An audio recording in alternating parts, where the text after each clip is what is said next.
tiga jari seperti ini. Tiga jari ini dalam Injil itu namanya Nusirus. Ketika dilakukan tengah, ini ada tanduk setan, tanduk iblis. Dengan bangganya seorang pemimpin mengacungkan tiga jari. Kalau anak-anak kita menonton akan ditiru, diikuti cara-cara ini. Na'udzubillah summa na'udzubillah. Sebagai pemimpin yang baik, tentu yang harus dikedepankan adalah contoh-contoh yang baik. Bahkan ketika pagi hari SMS masuk, tidak sedikit kondom bekas pakai berserakan pada saat malam itu terjadi. Na'udzubillah summa na'udzubillah. Ini serangan. Belum yang kedua, Ghazwul Fikri di negara kita saat ini luar biasa, dipelihara, dan itu tidak akan dibubarkan. RI 1 dipanggil ke Amerika, diberikan reward oleh Amerika, bahkan pusatnya di London, Inggris, di backup habis-habisan oleh Inggris, Amerika dan sekutunya. Mungkin kalau Kristen, Hindu, Buddha itu anak kita bisa membedakan. Tuhannya beda, kitabnya beda, labelnya beda, tempat ibadahnya beda, cara ibadahnya beda. Kalau ini tidak, caranya mirip, masjid dia punya, sholat juga, tapi akidah mungkin jauh, nabi beda. Siapa dia? Ahmadiyah. Ahmadiyah ini tidak akan bisa dibubarkan Bapak Ibu. Kenapa? Karena dipelihara, di backup habis-habisan oleh Amerika, pusatnya di London. Ini cara mereka. Yang kita khawatirkan 20-30 tahun yang akan datang, anak cucu kita, karena cara dan tempat ibadahnya sama, bisa saja mereka bisa jadi pengikut mereka, sesat pada akhirnya. Ini yang sangat mengkhawatirkan di negara kita saat ini. Bapak Ibu yang dirahmati Allah, maka ketika Allah Subhanahu wa ta'ala memberikan mukjizat Al-Quran kepada kita umat Islam, Quran itu sebagai pedoman, betul-betul harus kita pelajari, kita baca. Karena setiap umat di negeri kita ini punya pedoman. Yahudi punya Taurat, Nasrani punya Injil, Buddha punya Weda, Hindu punya Tripitaka, Konghucu punya kitab Tao Te Ching, orang Majusi punya kitab Zen Avesta, orang kebatinan punya kitab Serat Jentani, Hidayat Jati, Dramo Gandul atau Gatoloco. Nah, kita ini diberikan petunjuk oleh Allah, apa? Al-Quranul Karim. Quran punya lebih dari satu tapi tidak dibaca, kita akan tersesat di jalannya. Iqra kitabak, baca kata Allah, itu perintah. Jangan cuma Ramadan saja kita menghatamkan.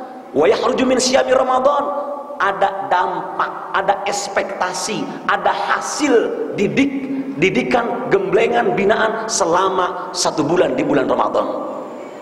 Makanya Bapak Ibu, kalau berbicara dunia dan akhirat tadi, itu sangat drastis terbalik. Coba saja bayangkan, kalau ada konser dangdut, saya bilang itu orang ramai berdatangan, walaupun tiketnya mahal, habis terjual. Terbukti ketika di Sentul disewa, didatangkan Justin Bieber dari Amerika. Justin Biebernya masih di Amerika, tiketnya sudah habis. Masya Allah, manusia hanya ingin lihat konsernya Justin aja, tiketnya berapa pun habis. Tapi kenapa kalau kita ke masjid, mau sedekah 5.000 aja, mikir-mikir, di kantong ada uang 105.000, yang dikeluarin berapa kira-kira? Yang 5.000, surga 5.000, tiket 2 juta aja dikejar. Ini kan jomplang. Ternyata yang datang di Sentul bukan Justin Bieber. Siapa? Artis lokal ibu kota, Ayu Ting Ting. Ayu Ting Ting 60 menit konser, 1 lagu 60 juta Bapak Ibu. Dibayar habis-habisan, diidolakan oleh umat di negeri kita. Padahal Ayu Ting Ting ngasih apa sama kita nggak jelas. Ngasih alamat aja nggak jelas. Nggak ketemu-temu sampai sekarang tuh alamat. Tapi aneh orang kok mengidolakan. Lempengan ngaji, ya Allah ya Karim. Minggu pertama ngundang ustadznya gendut, diomongin tuh ustadz gendut banget ya, jarang puasa kali tuh ustadz. Salah lagi. Minggu kedua ngundang ustadz kempleng, begang, ceking, ibu-ibu ngomong lagi, tuh ustadz ceking banget, pasti bininya galak tuh. Salah lagi. Minggu ketiga ngundang ustadz ganteng, diomongin juga, tuh ustadz ganteng gak cocok, cocoknya jadi artis tuh. Salah lagi. Begitu tawakupan mau Ramadan, diundang ustadznya jelek, hitam, kromot. Apa kata ibu-ibu yang hamil 9 bulan? Amit-amit, jabang bayi, tuh ustadz jelek banget. Kapan benernya ustadz mau ngaji? lempengan ibadah susahnya minta ampun, lempengan dunia semua berebut. Bapak Ibu yang dirahmati Allah, inilah perbandingan bahwa ketika Allah memberikan kesempatan kepada kita, jangan kita sia-siakan umur ini, pergunakan untuk yang terbaik. Sampai Nabi katakan kepada kita, innal ladzi laisa fi jawfi syai'un minal Qur'an kal baitil harik. Umatku ketika hidup di dunia tidak pernah keluar sepotong ayat pun dari mulutnya, maka dia seperti rumah-rumah mewah tapi tidak ada isinya. Kira-kira kalau rumah gede nggak ada isinya apa kira-kira? Setan, makhluk halus di dalamnya. Sama kata Nabi, kalau umatku ketika hidup tidak pernah mau ikra, tidak pernah mau baca, kal baitil harik, seperti rumah mewah yang isinya iblis di dalamnya. Maka yang namanya setan itu diikat ketika Ramadan, yang nggak diikat temennya setan. Ketika Ramadan setan diikat, temennya nggak diikat. Makanya ada aja yang ngajakin, kita lagi ngaji dicolek sama temennya, nah itu temennya itu setan. Udah lo ngaji jangan rajin-rajin amat, ngapa sih sekali-kali mah kita ngabuburit. Nah yang ngajakin itu temennya, setannya sih diikat. Ini ada aja gangguannya. Maka kalau ada teman yang ngajakin kita bilang langsung a'udzubillahi minasyaitonirrajim, bahwa kamu itu setan yang menjelma menjadi manusia, minal jinnati wan nas. Bapak Ibu yang dirahmati Allah, perumpamaan Rasul katakan, masalul muslimin ladzi yaqra'ul Qur'an kamasalil utrujah, rihuha thayyib wa ta'muha thayyib. Orang Islam yang senangnya ngaji kata Nabi itu seperti buah utrujah. Di Eropa, kalau di kita buah duren. Duren itu kalau dicium harum, dimakan manis. Itu Islam. Islam yang senang ngaji kata Nabi seperti buah durian. Kenapa? Dicium harum, dimakan lezat.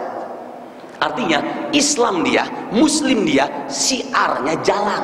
Kenapa? Karena mau ngaji. Sebaliknya kata Nabi, wa masalul muslimil ladzi la yaqra'ul Qur'an kamasalir raihanah la rihalha wa ta'muha thayyib. Orang Islam yang nggak mau ngaji seperti buah raihanah, dicium nggak ada baunya, nggak harum buah tadi, tapi kalau dimakan manis. Itu orang Islam yang nggak mau ngaji begitu. Islam dia, tapi nggak jalan, syiarnya nggak ada, karena nggak mau ngaji. Yang paling hina di hadapan Allah kata Nabi, wa masalul munafiqil ladzi yaqra'ul Qur'an kamasal handalah rihuha thayyib wa ta'muha khurrun. Orang munafik yang suka ngaji seperti buah handalah, dicium harum baunya, dimakan bikin orang celeng. Munafik pinter ngomong, ayo ke Masjid Darussalam itikaf, orang pada datang dia kabur. Ayo ngaji, orang pada ngaji dia enggak. Ayo infak, orang pada infak dia tidak. Itu namanya munafik. Dan yang paling hina lagi, wa masalul munafiqil ladzi la yaqra'ul Qur'an kamasalit tamrah la rihalaha wa ta'muha hurrun. Orang munafik yang enggak mau ngaji seperti buah tamrah, dicium tidak ada bau-baunya, dimakan bikin orang celeng bintenggeng. Itu munafik. Itu kalau kayak buah-buah mengkudu. Kita kenal buah mengkudu, coba ambil petik mengkudu, peres, airnya minum, udah enggak ada bau-baunya tuh buah, diminum airnya celeng kita. Namanya munafik. Udah munafik ngaji enggak pernah lagi. Maka oleh karena itu saya mengajak Bapak Ibu hadirin yang berbahagia, kalau ini ada detik-detik Ramadan yang terakhir, Masjid Darussalam yang kita cintai ini makmurkan terus. Sungguh bahagia yang rumahnya jauh dari sini. Semakin jauh semakin besar pahalanya. Orang dulu kalau mau sholat, rumahnya di depan masjid muter dulu. Jadi kalau masjidnya di kota wisata, muternya ke Pasar Rebo, balik lagi kemari. Itu begitu orang dulu, ngitung pahala langkahnya dihitung. Nah, kita pengennya deket aja, masih di depan main loncat aja. Jadi yang bagus begitu. Kalau yang itikafnya jauh-jauh dari mana-mana, itu luar biasa. Yang penting istiqamah, tetap di atas koridor ihdinas siratal mustaqim.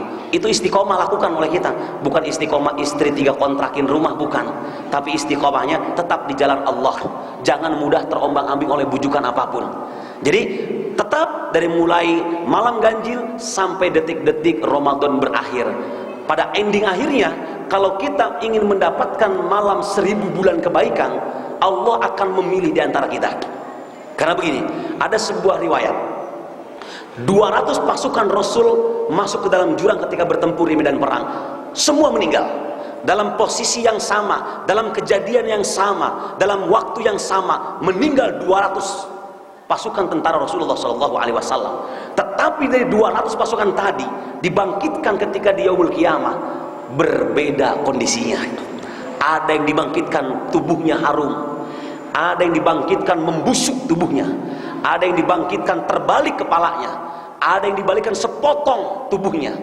Lalu bertanya sahabat, kenapa ya Rasulullah, mereka yang 200 pasukan dalam kondisi yang sama wafat, ketika dibangkitkan oleh Allah berbeda kondisinya? Nabi menjawab, karena ketika mereka berjuang di jalan Allah, niatnya berbeda.